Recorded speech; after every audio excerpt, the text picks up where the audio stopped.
Welcome to Strengthening Our Democracy, a program presented on behalf of the Ismaili Jamatkhana and Center's virtual series. My name is Benouche, and I serve in a voluntary capacity as the Member for Communications and Outreach on the Ismaili Council for the Southeastern United States. The Ismaili Jamatkhana's around the world are more than places of worship and spiritual search. These spaces hope to encourage community engagement and broaden our intellectual horizons.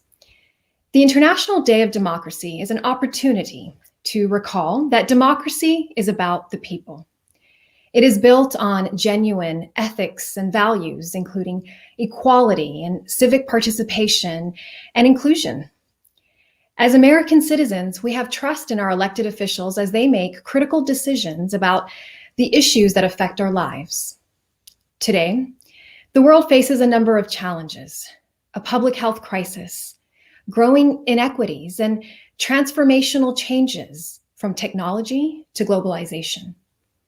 True democracy is built upon constant dialogue between the people and the political class. In our upcoming series of programs titled Strengthening Our Democracy, we are delighted to bring to you some conversations with the political class on this important topic. At this time, I'd like to introduce to you the moderator for this program. This conversation will be moderated by Kareem Ajani. Kareem will engage in dialogue with our senior United States Senator from Georgia and Republican candidate for the United States Senate for Georgia, Senator David Perdue. Welcome, Kareem. Thank you so much, Dr. Benouche, for such great kind words of wisdom. I have the privilege of introducing our audience, U.S. Senator David Perdue. Senator Perdue is the senior United States Senator from Georgia. He has over 40 years of business experience as the former CEO of Reebok athletic brand and Dollar General stores, where he created thousands of quality jobs and helped working class families make it payday to payday. Senator Perdue was born in Macon, Georgia, and raised in Warner Robins, where he grew up working on his family farm. Both of David's parents were school teachers, and from an early age, David was taught the importance of hard work and a good education. Senator Perdue earned a degree in industrial engineering and a master's in operations research from Georgia Tech. Go Yellow Jackets, Senator.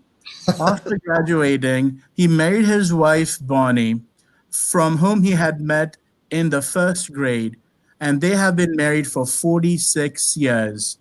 Senator Perdue, welcome. We're delighted to have you spend some time with us. So shall we jump into the question, Senator? Kareem, thank you for that gracious introduction, and I appreciate the opportunity. I'm looking forward to having this dialogue. You've been a great friend. So thank you so much for accepting our invitation. So we're going to move forward with our first question, Senator. Currently, we are living through major challenges, a public health crisis, economic hardships, resulting in growing inequities between various segments of Americans, and growing racial inequities resulting in civil order. How can these challenges be addressed for Georgia and the country? Well, first of all, we live in a country that is the oldest democracy in the world. And of course, India is the largest democracy in the world. And what we're founded on in a representative democracy and the economic system that we have here, the free market system, we believe in economic opportunity for everybody, limited government and individual liberty. And I think that's the backbone of any free society. And the world is bifurcating right now between those countries that would be state-controlled versus those that would be self-determinant.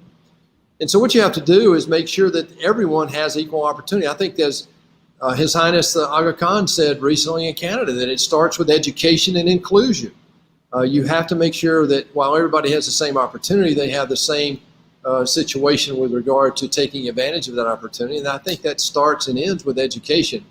My mom and dad were school teachers, and we see now in going through a crisis like the COVID-19 crisis that the world is weathering right now, that you have to pay special attention to those that would be hurt more dramatically, and that's what we've done. We'll talk about later the things that the federal government in the United States have done to try to help ameliorate that. But I think it's all about preparing people and then giving opportunity and make sure that you have inclusion at the right levels and make sure that everybody has the same opportunity to succeed. Thank you, Mr. Senator. Thank you, Mr. Senator, for a great answer. And this notion of the education focus by Ismaili Aga Khan you mentioned dwells into our next question. The Global Center for Pluralism defines pluralism as a set of values and actions founded on the respect for diversity, which support and sustain inclusive societies. In a pluralistic society, choices are made to ensure the full participation of all people in political, economic, and socio-cultural lives. How do you see pluralism as an asset to strengthening democracy? Well, you can't have a democracy if everybody's not participating. And what happens when that happens is you end up having revolutions and things like that around the world. That's not happened in any democracy since we've started this great American experiment some 230 years ago. And the reason is people have a voice, and that voice changes governments. It changes leadership. And that's that's the strength of a representative democracy. And if you have total inclusion and plurality, you can have that freedom of speech, freedom of religion, and then the right to vote. And so what happens is majority rules. And the United States is a perfect example of that. Every 4 years, we have an opportunity to change the power structure in the White House. Every 6 years, we can change the senator. Every 2 years, actually, we change the makeup of the United States Congress, both in the House of Representatives and the Senate. A third of our Senate is reelected every 2 years. What we're trying to do to bring inclusion behind this conversation of opportunity is, for example, we've really worked hard with historically black colleges and universities. David Scott, who's a Democrat, I'm a Republican. He's in the House, I'm in the Senate. We've worked in a bipartisan way to bring permanent funding for our historically black colleges and universities. This has created a new generation of African American leaders, young leaders, who will help drive the country forward in the next generation. We've also worked with opportunity zones. Just in Georgia, we have 260 opportunity zones. Now, this is where you go into a very economically challenged area and attract capital, give tax incentives to bring capital in. There's $75 billion is coming in right now to those disadvantaged communities when these opportunities, like free trade zones around the world that we've been supporting over the last really 60 years in the United States around the world. I think the other thing is you look at justice reform in the United States, you have to have a viable and equitable justice system where everybody believes that you have a fair application. Regardless of who you are, you're going to get a fair hearing in the United States. My mom and dad were school teachers. My first job was in a Head Start program, which is where you teach underprivileged children. And later in life, I ran a very large human rights foundation around the world at Reebok, and then was chairman of a national commission on adult literacy. So this idea of inclusion and opportunity has been part of my ethos since I was a child. My mother really preached this to me when I was a young man and continued until she passed away a few years ago at 90. This is something that makes America and India, in my opinion, these are two great commonalities we have between those two great countries. It sets us apart from any other countries in the world. That's very impressive, Senator. That's great humanity work that you and your family have endowed throughout your life. So my next question is, in 2004, at a leadership and diversity conference hosted by the Governor General of Canada back then, His Highness the Aga Khan stated that meritocracy, pluralism, and civil society are necessary in creating and strengthening democracy around the world. He went on to say, inherent in the notion of merit is the idea of equality of access to opportunities. Citizens who possess potential, whatever the community to which they belong, can only realize the potential if they have access to good education, good health, and prospects to advance through enterprise. Without this equity, merit does not develop. How would you accelerate the nation of equality to access to opportunities? First of all, I think you have to recognize that even in the imbalances that do exist in free countries, you have examples of people who find their way through and find opportunity and make their way through. You want to make that more widely available. And the way you do that, again, is through the education process, the inclusion process. And there are things that a federal government can do, but a lot of times you don't want the federal government to become too intrusive because it then shuts down the ability to do that. This economic miracle called the free market system and capitalism is founded on innovation, capital formation, and the rule of law. And it's something that in free countries we thrive on. I know in India, as it has developed, in the United States as it's developed, we did that. And you have to, if you're going to be successful, you have to find pathways for everybody, wherever they are in the socioeconomic strata, to access those opportunities. In the United States, we do that right now, particularly coming out of the COVID-19 crisis. We have a situation where our school systems are in such a state that if you're in an underprivileged area, you may not have the same access to virtual learning that someone who has more resources. And we're moving right now to make sure that doesn't happen. I actually have a school act that I think will be incorporated in the next round of relief that helps public schools and private schools, for that matter, make the best decision about reopening at the local level between the parent, the teacher, and the local administrator.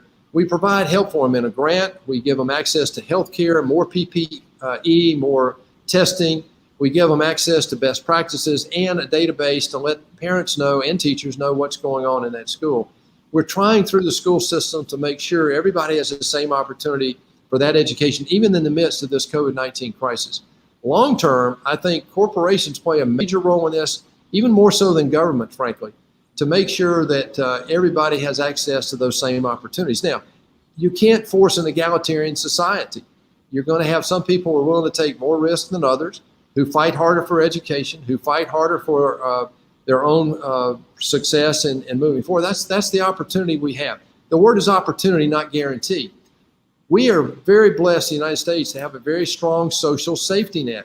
But when a strong social safety net begins to disincentivize people to work in the economy, that's when you have an imbalance, and we need to pay attention to that.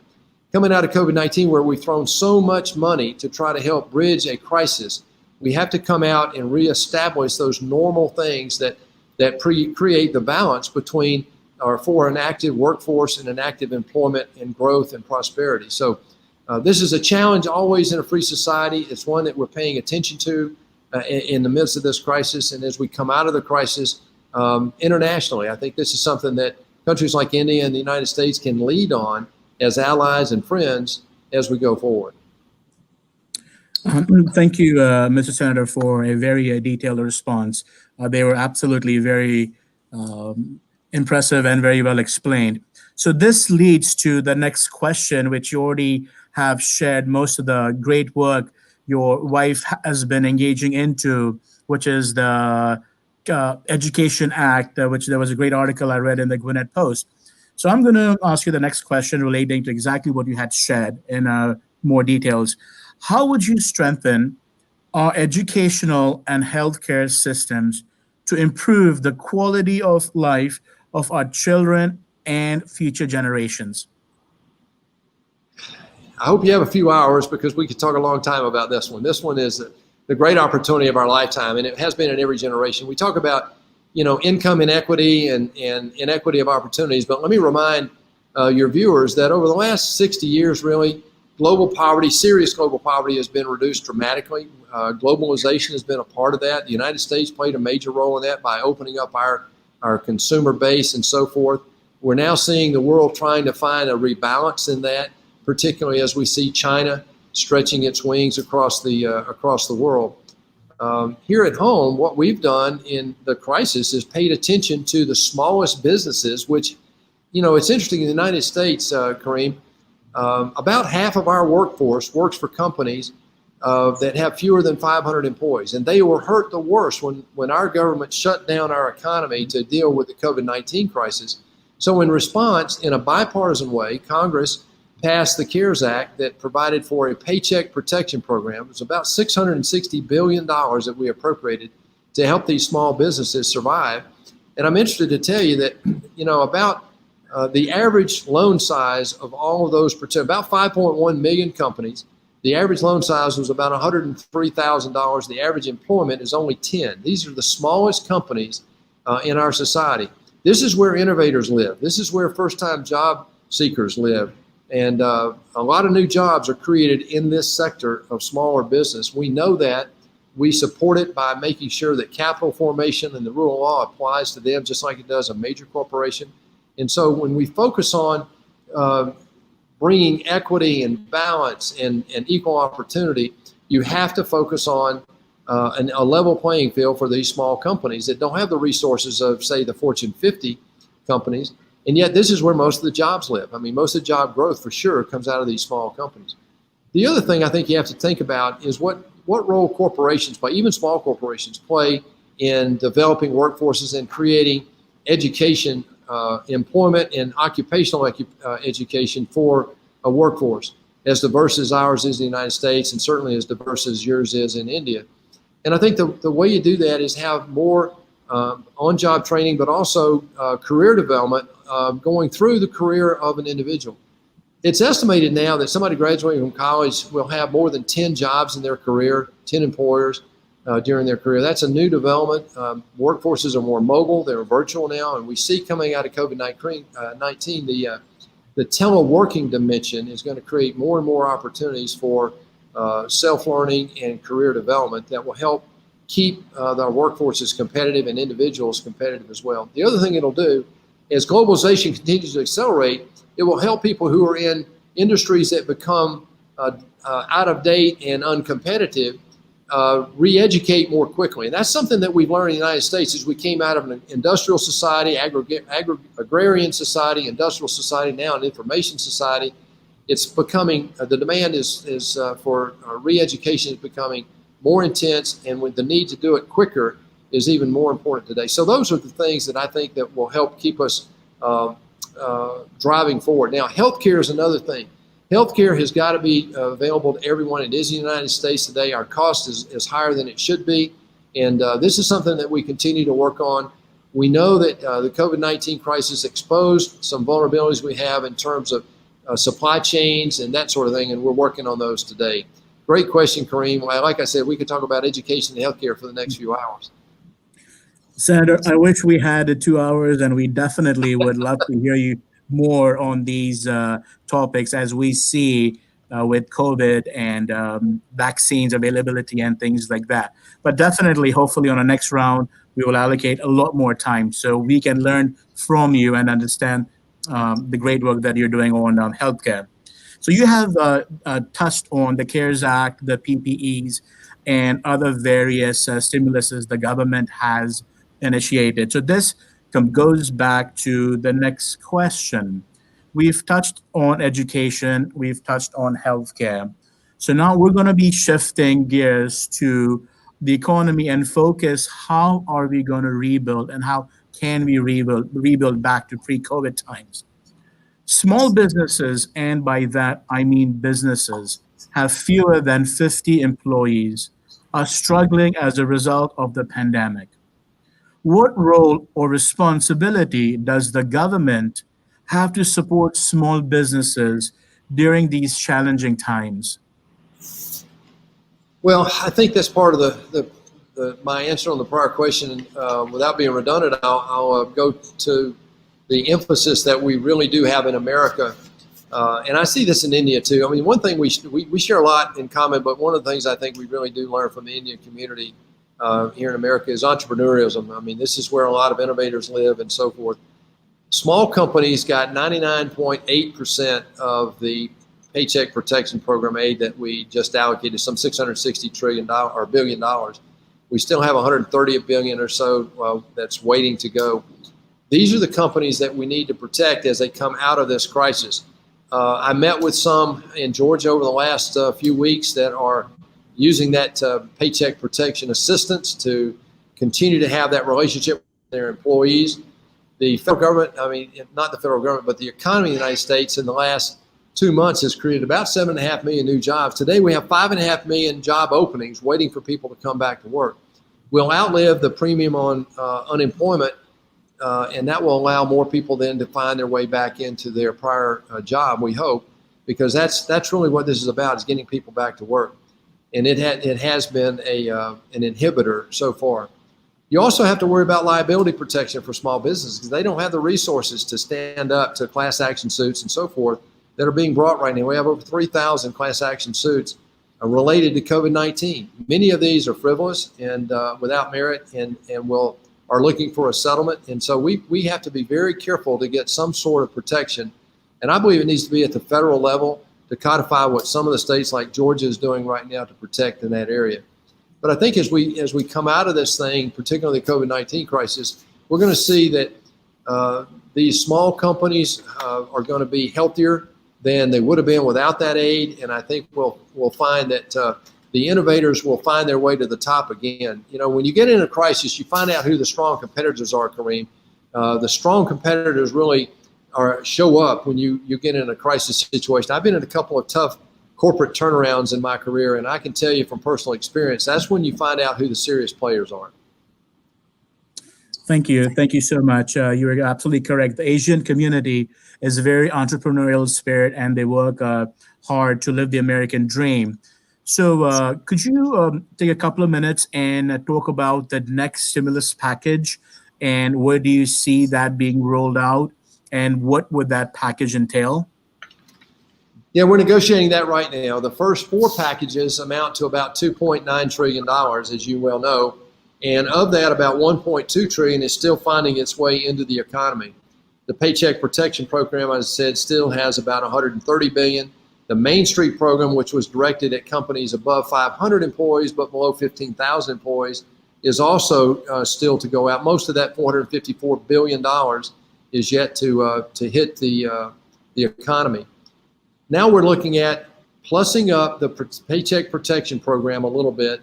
We're talking about another direct payment to people to help bridge this gap, beefing up unemployment a little bit, and developing this liability protection that will protect companies and education facilities and hospitals, really, when they are challenged by these class action lawsuits.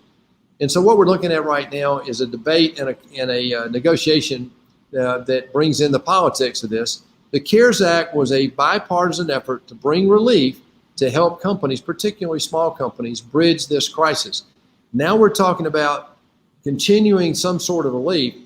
The Democrats really want to bail out some large states with about $1 trillion, and they want about a $3.5 trillion package. The Republicans in the Senate are talking about maybe $1 trillion package, and that compares to the 2.9 that's already been done. So there's a long way to go before we get consensus here.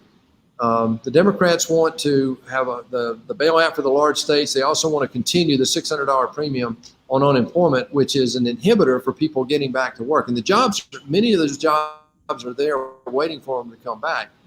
So the Republicans want liability protection for hospitals and schools as we try to reopen schools. As I said, I've got a school act that would primarily help people, the school systems who are trying to reopen, and even those that are trying to do it virtually. I still believe the best decision is made at the local level. And as we look at this next round of relief, you'll see more help coming to schools, more help coming to hospitals and small business. So I hope that we'll be able to put partisan politics aside here, Kareem, as you and I have talked frequently, to get to a common sense compromise that will help an illiquid situation or lack of liquidity. We'll be able to avoid more insolvencies. That's what this has been about. We're all about trying to focus on people, keep their jobs, keep them healthy, and provide a safe way forward. I'm convinced, Kareem, as we look at where we are in this crisis and talking about the next round of relief, that there is a way forward. President Trump has outlined it. We are working toward it right now to reopen the economy, to keep people safe. We know that we have to have common sense solutions, as we always do in an environment like this. And so I'm highly confident that we're going to find our way through here. We have our essential workers and our military have been operating as normal through this process. They've used the protocols to keep themselves safe. We also know how serious the elderly and people with comorbidities, illnesses, are to this disease. Some 6% of our cases are above 75 years of age, but something like 60% of all of our deaths are above 75 years of age. So as we come out of this crisis, the next round of relief, we need to give our hospitals, our schools, and our small businesses just a little more help as we come through these final few months of this disease. That's wonderful. You talked about partisan politics. So this question leads directly into that. It appears we as a country are increasingly polarized, with both parties entrenched in their own ideological positions, or so it seems. In light of this, how would you reach across the aisle to come to a common ground and agree on critical issues that affect Americans and people in all walks of life? Well, as a business guy, I made my career in trying to find common sense solutions, and you have to compromise. As a CEO, you have conflicting stakeholders. You have employees, customers, bondholders, stockholders, analysts, board members, and so you have to find a way to compromise to meet the needs of all the constituents and all these stakeholders. Government and politics are no different. It's just that the politics get involved. The School Act that I'm talking about right now is one of those. So we have a bipartisan approach to that. There's another one called the Healthcare Workforce Resiliency Act that I've co-sponsored with Dick Durbin, a Democrat. We have 37 Democrats and Republicans who've co-sponsored, 19 Democrats, 18 Republicans. This would allow us to use 25,000 in nursing visas that have gone unused over the last few years, and 15,000 visas for doctors to help in this crisis. And that is a bipartisan effort. In my first year, Kareem, on Foreign Relations Committee, we passed the Iran Review Act so we could look at the Iran nuclear deal, the JCPOA, and it allowed us to see how broken that agreement was. Without that bipartisan effort, we'd have never known what was in that agreement. We've also done a lot of other things. The CARES Act was a bottom-up bipartisan effort that allowed us to get relief pretty quickly, frankly, within a couple of weeks, to our most needed and most desperate small businesses out there. David Scott, as I mentioned earlier, is a Democrat representative from Georgia. I'm a U.S. Senator from Georgia, a Republican. He and I worked together to fund HBCUs in perpetuity and to bring more inclusion into those. And we've worked very hard on the healthcare system together. So there are a lot of examples of where we work together in a bipartisan way. I will tell you this. When you get in a crisis situation, all of a sudden partisanship gets in the way, and a lot of people who want to get results see that and begin to come together on both sides. We have good people in the Democratic Party and good people in the Republican Party. The difficult part right now is we're in a political season, a political year, where we're going to determine the next presidential leader here in November, some 80 days from now. And I'm concerned that pressure is coming to bear on these negotiations to get this next step covered. But representative democracy makes one assumption.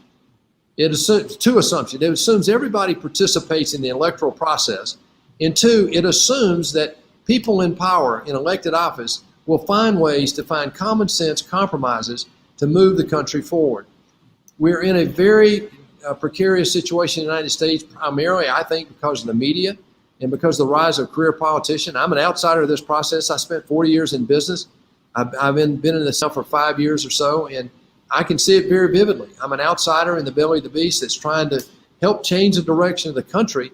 And to do that, you have to have bipartisan agreement and compromise. So as an ex-business guy, that's part of my DNA. I ran saying that compromise is not a dirty word. I won't give up my principles, but there are things that we have to, there's no optimal solution. The CARES Act itself had things in there that I really did not like. But I voted for it because we knew we had to give relief to the majority of people that needed it out there. And that was a good example of a compromise bill that really is making a difference. Senator, we truly believe and appreciate your leadership in the Senate. And thank you for doing wonderful work for our country and for the great state of Georgia. So this leads us to the very last question. Before we conclude this interview, I would like to give you an opportunity to share some closing thoughts with the audience, and including what to expect from you in the next election cycle and your next term. Well, we have an election cycle right now. I have to get through that and be reelected. And we don't take anything for granted, Kareem. You know, this is a representative democracy, and people make their decision. I trust the people of Georgia will make the best decision for Georgia. We're going to expose the contrast, though, between what a radical left position is doing inside the Democratic Party right now that would change the face of America, and compare that to what we've done under President Trump's leadership in the last 3.5 years by growing the economy and getting the results. We saw under the last Democratic administration, they did a couple of things. They cut military spending by 25% and made the world much more dangerous than any time in my lifetime. They also shut the economy down by overregulating, overtaxing, and so forth. We had the lowest economic output in U.S. history for 8 years. And Trump gets elected, we come in and we have 3.5 years of the best economic turnaround in U.S. history, and allowed 2.5 million people to pull themselves out of poverty, created the lowest unemployment in 50 years, the lowest African-American, Asian, and Hispanic unemployment, and Indian unemployment ever measured, the highest middle-class income for those groups ever measured. As we go forward, we've got to work on a couple things coming out of COVID-19. If I get reelected, we're going to focus on public safety. We're going to focus on this debt crisis that we've got. That's what pulled me in here in the first place. I'm convinced now that we have a growing awareness in Washington. We've been working on it for 5 years. We've worked on our budget process. We actually, by growing the economy, had lowered the debt curve by $2 trillion, Kareem, as you and I have talked about. But we got so much more work to do on the mandatory side of the equation. Our social safety nets are at risk, even though we have a healthy economy because of the fiscal intransigence here over the last 50 years. We have $26 trillion of debt. We've got to get that under control. And the way to do that is to focus on mandatory spending. Discretionary spending is lower today as a percentage of our economy than it was in 2011. The mandatory side is the one that's exploding. Social Security and Medicare trust funds go to zero in a very short period of time. They're bankrupt, basically. And that's what I see coming. If Trump gets reelected, we continue to build back the economic power that is America. We build back our military so we can stand up to China. Our allies are going to partner with us and in this bifurcation that's going on in the world right now between state-controlled countries and those of us who believe in self-determination. So I believe we need 4 more years to put in place a strong system of economic growth for everybody, that opportunity you keep talking about, and also the financial strength to do the things that we know we need to do, to handle crises like COVID-19, disaster relief, continue foreign aid, continue to help the world eliminate poverty and eliminate hunger. So these are things that we're focused on. If we get another 4 years, I think we can put into concrete some of these practices and prove to the American people and the world, really, that less government, less regulation really does work, and really creates more inclusion and more opportunity for everybody. If you look at the top-down, government-controlled countries, they have less inclusion, less freedom. They have less economic opportunity for everybody. Just look at Venezuela or Cuba today. These are current, real-life examples of what some people are espousing that we want to test in America. And I just don't think that's appropriate. I've lived around the world, lived in Asia, worked in India a good bit, and I just know that this bottom-up driven economy, which we have in the United States, called a free market system, is the best one in the history of the world. It's produced this economic miracle that we've enjoyed in the last 60 years that has helped us reduce global poverty by a dramatic amount, more than 60%, just in my lifetime. So I'm excited about that opportunity. We're going to work hard in this political season to make sure the people of Georgia see that contrast and can, they'll make the judgment themselves. And I trust the American people will make a good decision for America and the world going forward. Mr. Senator, thank you so much for the informative and always insightful feedback. We truly appreciate your feedback. And once again, I repeat the great work you are doing for the state of Georgia and for this great nation. Now I'm going to lead to Benush and turn it over to her. Thank you, Senator Perdue, for sharing your time today and your perspectives on this important topic. We very much appreciate your time. Thank you for the opportunity. Thank you, everybody. At this time, I'd like to introduce you to our moderator for this conversation, Munir Neggiani. Munir will engage in dialogue with the Democratic candidate for the United States Senate from Georgia, candidate John Ossoff. Welcome, Munir. Thank you, Benush, and thank you for this opportunity. So today I have the distinct pleasure of introducing to you John Ossoff, the Democratic nominee for the 2020 Georgia Senate election. John earned his Bachelor of Science degree from Georgetown University's School of Foreign Service and a Master's of Science from the London School of Economics. Before embarking upon his own career in journalism and media production, John worked as a national security aide for Georgia Congressman Hank Johnson, handling defense, foreign affairs, intelligence, and economic policy. John, thank you so much for joining us today. Hey, Munir, great to be here and great to see you again. I wish we could be together in person, but this is great.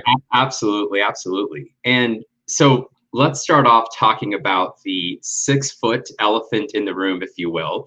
The reason we're on a Zoom call and not in person. We're living through a major challenge that none of us have really faced in our lifetime. A public health crisis that has created vast economic hardships, resulting in growing economic inequities between various segments of Americans, and more growth in racial inequities, resulting in civil unrest. How do you think these challenges can be addressed for Georgia and the country at large? Yeah, well, thank you again, Munir, for moderating, and thank you to the Ismaili Council for facilitating this. It's an honor to be here.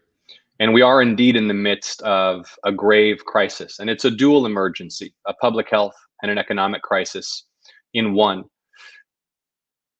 The presence of a deadly contagion is the fault of no politician, but the quality of the government's response is the responsibility of our political leaders.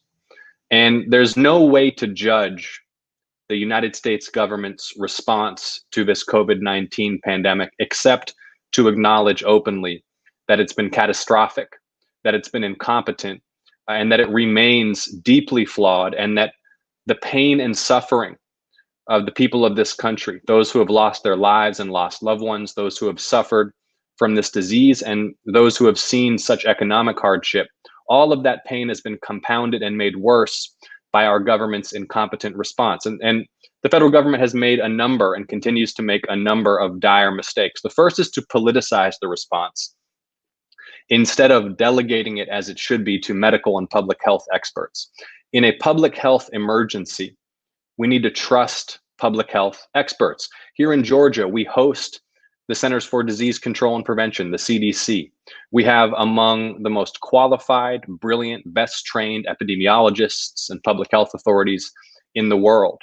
But since January, as the alarm globally grew and grew about the possible impact of this virus, and as global health and public health authorities, including those at the CDC, began to sound the alarm and began to urge our government and our political leadership and the White House to take aggressive early action to prevent the worst outcomes, what we saw instead from President Trump and from my opponent, Senator David Perdue, was denialism, was consistently misleading statements, minimizing and downplaying the extent of the threat, a public health response that was politicized and interfered with by political leaders who should have been empowering those medical experts to intervene with strength, intervene decisively based upon the best available evidence early in this crisis.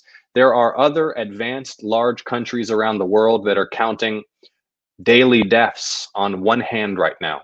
We are still counting more than 1,000 Americans who have died per day. And it's a catastrophe of almost unfathomable proportion. We're going to have to dig out from this mess. Tragically, I don't see any indications that this president and this administration have it within them to respond properly. But what needs to be happening right now is a strong public health response that empowers and properly resources medical and public health authorities, and a continued surge of help, not so much for the largest and most powerful trade groups and corporate groups in the country, but for working families and small businesses who are bearing the brunt of the pain. You know, this reminds me, Munir, in a lot of ways of what happened in 2007 and 2008. During that recession and that financial crisis, while the pain and the suffering were concentrated at the bottom, the fastest and largest help went straight to the top. And the hard fact of the matter is that Wall Street investment banks, major corporate borrowers have gotten trillions of dollars in cash and loan support since this crisis began. My opponent, Senator Perdue, opposed even a single $1,200 relief check for working Americans, and he's been working to slash unemployment benefits. And that reflects his priorities and that he caters to his donors instead of to the public. So I think one thing that you're really getting at here is looking at the diversity of the American population. And kind of taking that a little further, the Global Center for Pluralism defines pluralism as a set of values and actions founded on respect for diversity, which support and sustain inclusive societies. In a pluralistic society, choices are made to ensure the full participation of all people in political, economic, and social cultural life. So how do you see pluralism as an asset to strengthening our democracy? Well, I think it's the very best of what America is meant to be. And pluralism is at the heart of the idea of America that we all seek to build and perfect. It's the reason that my mother came here at 23 years old as an immigrant, was because she believed that this country was one that welcomed folks from all over the world, those who were striving, those who were fleeing persecution, those who were seeking opportunity, and that this is the kind of country where our diversity is a core part of our identity. And I look at this in two ways that are linked intimately. You know, I learned about public leadership and politics from Congressman John Lewis. He was my mentor for 17 years. My first ever exposure to public service was when I worked briefly in his office. Just as a teenager, as a kid, I had read his memoir, so inspired by his story, wrote him a letter. He took me under his wing and guided me and continued to guide me until we tragically lost him this year. And Congressman Lewis was focused on building what he and others always called the beloved community. And the beloved community is one where we recognize the folly of racism, of poverty, of violence, where we embrace our universal humanity, that ultimately we are one, while at the same time celebrating our beautiful diversity.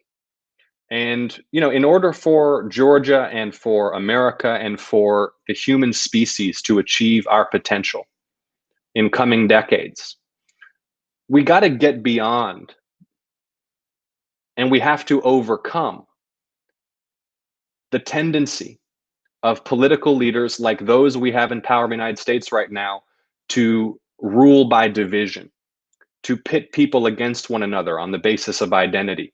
We've got to embrace that we are all brothers and sisters and that we all want the same things out of life, no matter our faith, no matter our background. It's no mystery, Munir, what human flourishing looks like. It means health. It means opportunity to determine the circumstances of one's own life, pursue your dreams, build wealth for your family, access education. It's not mysterious stuff. And it's not mysterious what policies facilitate human flourishing. But when we have a political system that is corrupt, a campaign finance system that is corrupt, that induces political leaders to serve narrow private interests instead of the public interest, and when we have political leaders who seek to gain power by dividing us, we can lose sight of our opportunity to be united as human beings from diverse communities with diverse traditions and backgrounds, all striving so that we can all flourish, so that we can all enjoy freedom, so that we can all enjoy good health. Yeah, I appreciate, really you talking about the immigration of your mom and the question of accessibility, right? And so many immigrants come here for the very opportunity that you spoke about. In 2004, at a leadership and diversity conference hosted by the then Governor General of Canada, His Highness the Aga Khan stated that meritocracy, pluralism, and civil society are necessary in creating and strengthening democracy around the world. He went on to say, inherent in the notion of merit is the idea of equality of access to opportunities. Citizens who possess potential, whatever the community to which they belong, can only realize their potential if they have this access to good education, good health, and prospects to advance through enterprise. Without this equity, merit does not really develop. So how would you accelerate this notion of equality of access to gain opportunities? Well, I think His Highness put it well. And that's precisely my argument, that the building blocks of human flourishing are well understood, and they're basic, and they're universal. Education, health, access to opportunity. And I think we need to embrace that true human freedom is not just the absence of oppression. It's also the freedom to determine the circumstances of one's own life so that they align as best as they can with one's dreams and ambitions.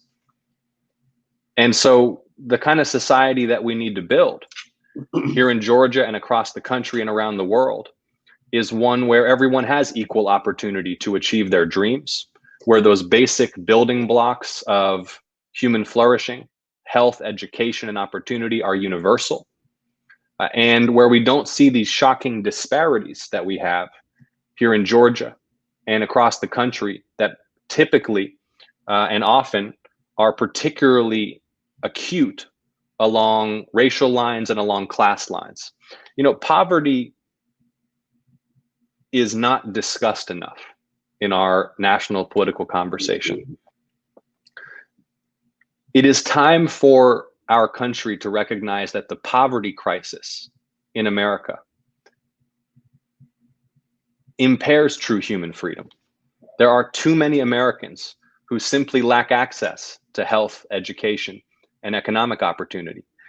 And it's one of the reasons that when someone like Donald Trump comes along, he tries to exploit the resentment and the sense of alienation that arises when too many are denied the opportunity to build the kind of life that they and their families deserve.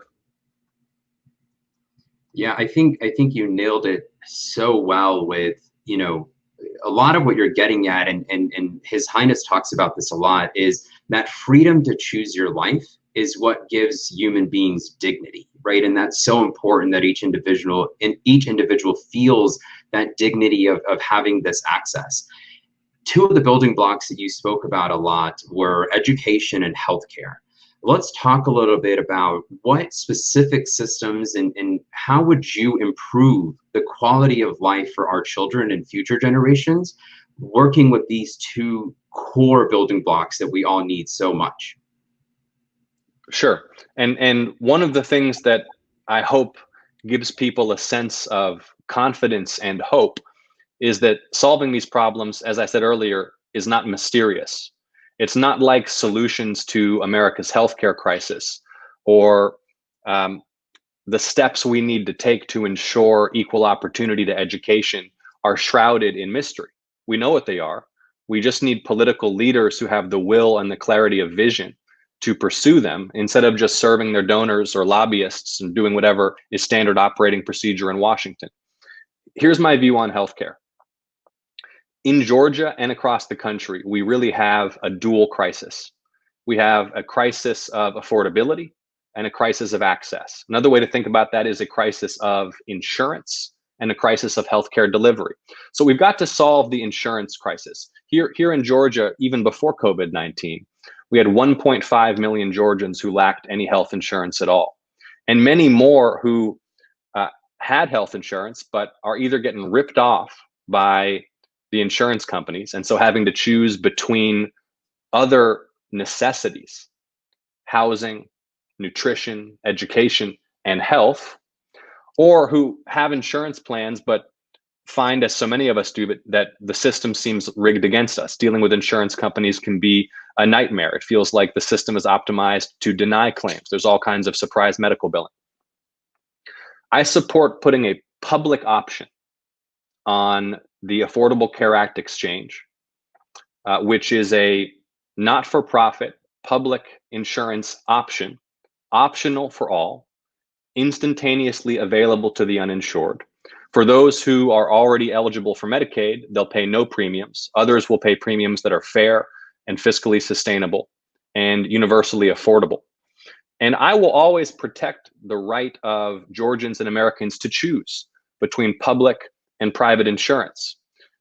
The insurance industry right now is exploiting a lack of competition and extraordinary access to Congress to jack up prices and write the rules in their own favor. A public option will introduce more competition. It will improve quality and lower price of health insurance in this country, and we can get to 100% universal coverage through a public option with Medicaid expansion. I hope that this pandemic has shattered any illusions anyone had that we don't need to get to 100% insurance coverage. Our health is bound up in one another's health.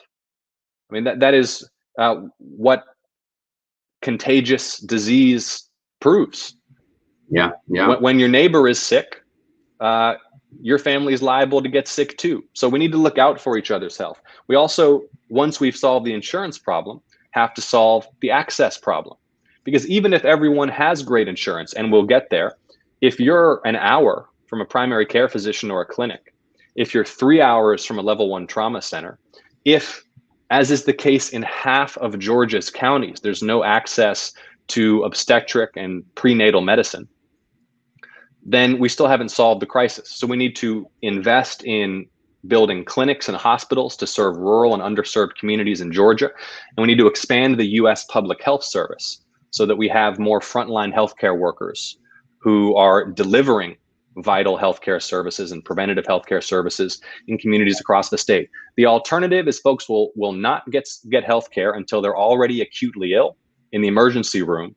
And that's deeply damaging to human health. It's also incredibly inefficient economically.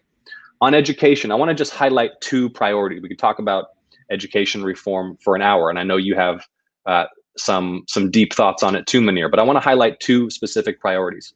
The first is this. We talk a lot about 4-year college degrees in the national political conversation, and rightly so. For so many, they are the bridge to a career of our choice and prosperity and enlightenment. And I'm committed to making sure that public colleges and universities are 100% debt-free for people in this country. You shouldn't have to take on a penny of debt to get a college education. But we don't talk enough about job training, vocational training, technical training. And for a lot of Georgians who maybe are working in relatively low-wage work in the service sector or in the gig economy, something like a commercial driving license or a welding certificate or HVAC certificate can be the bridge to the middle class, the opportunity to build wealth for your family and to get the kinds of benefits that guarantee you health care and help you save for retirement. So my commitment is that technical training and job training need to be free, period, for every American. The second educational priority I want to talk about is expanding access to early childhood and pre-kindergarten education. For 2 reasons. One, these are vital years in human development, and neglect of education in the early years of a child's life can have long-term negative impacts. The second is that so many families, and particularly mothers, just don't have access to the childcare necessary to be able to both work and to ensure that the family is cared for comfortably and affordably. So public investment in pre-kindergarten and early childhood education are also key priorities for me. Yeah, absolutely. I think both of those things are so important to help elevate Georgia and Georgians, but people nationwide. So let's shift a little bit to small businesses. And small businesses, I mean businesses with fewer than 50 employees. They are really struggling as a result of the pandemic right now. And we want to talk about how we can rebuild not only our economy, but really help our small businesses, which are such a core part of our economy, to rebuild as well. What role or responsibility do you think the government has to support small businesses during these challenging times? Well, first of all, we need to see an expansion and extension of the PPP program, which has provided vital support to small businesses during this time. We need to see an investigation of and a crackdown on the exploitation of that program by larger enterprises who manage to access billions of dollars in aid intended for small businesses. And in the longer term, we've got to level the playing field between large enterprises and small businesses. I talk a lot about the corruption of our political system, and that's partly because my job in the private sector, I run a small business that investigates corruption, organized crime, and war crimes internationally. Right. We investigate atrocities committed by peacekeeping troops, human trafficking, death squads, bribery, corporate abuses all over the world for international news organizations. I'm passionate about fighting corruption. And so much of what's gone wrong in American politics is about our corrupt campaign finance system, through which ultra wealthy individuals and corporate interests and trade groups are able literally to spend limitless secret amounts of money on politics, and where we've legalized and normalized this pay-to-play system where, for example, my opponent, David Perdue, openly sells meetings in his home for $7,500 corporate PAC checks. I mean, imagine being a sitting US senator and you haven't held a town hall meeting in 5 years, but you sell meetings and access to your home for corporate campaign cash. It's no wonder that the system is rigged against ordinary people and small businesses who don't have the kind of financial heft and to buy political power, which is for sale on the open market in this country. One of the dangerous things that's happened over time is that has actually undermined free market enterprise in this country, because powerful trade groups continue to increase their profitability, not by offering the best product on the marketplace at the most competitive price, but by buying political power, writing the rules in their favor, which often means barring the path to growth for smaller competitors. So it's interesting that right now we are in a country that is extremely and increasingly polarized, with both parties really entrenched in their own ideological positions, or so it seems. And we've seen over the past years, with no matter who's in office, if the parties don't start working together, one, the center starts to get pulled away more and more, but two, the American people at the end of the day are hurt more because of these clashes in our parties. So in light of this, how would you reach across the aisle to come to common ground and agree on critical issues that affect Americans? Yeah, it's a great question, and it's a vital one now as much as any time in modern American political history. Let me start by saying I'm not running to be a partisan soldier. I'm not running for the glory of the Democratic Party. I'm running to do right by the people of this state, and I will work with anyone in the US Senate and in Congress who wants to advance public policy but serves Georgians. And I will stand up to anyone, regardless of their political party, who doesn't. That's point one. Point two, I think, is that we are, as your question implied and as you stated, desperately in need of healing right now. Yeah. These last 4 years have been so divisive and painful. The country has been ripped apart. And I believe that the lion's share of responsibility for that lies personally with our president, because of the kinds of politics that he indulges in. And I've just got to be very honest with you about that. I think that Donald Trump is bad for America, and rebuilding is going to require healing. Political leadership that reminds us that we are one people, that urges us to embrace what we have in common rather than to focus on what divides us, that rejuvenates a spirit of patriotic unity and belief in the togetherness and potential of our country. And only with political leadership that embraces those values, that resists the temptation to pander to extremism in whatever ideological form it takes, and that recognizes that the overwhelming majority of people really see eye to eye on much more than the political discourse would lead us to believe. Those basic priorities, the building blocks of human flourishing that we've been discussing, health, education, and economic opportunity, that's what everyone's looking for. And we can unite this country by focusing on those building blocks of success, on focusing on our shared priorities and our shared challenges.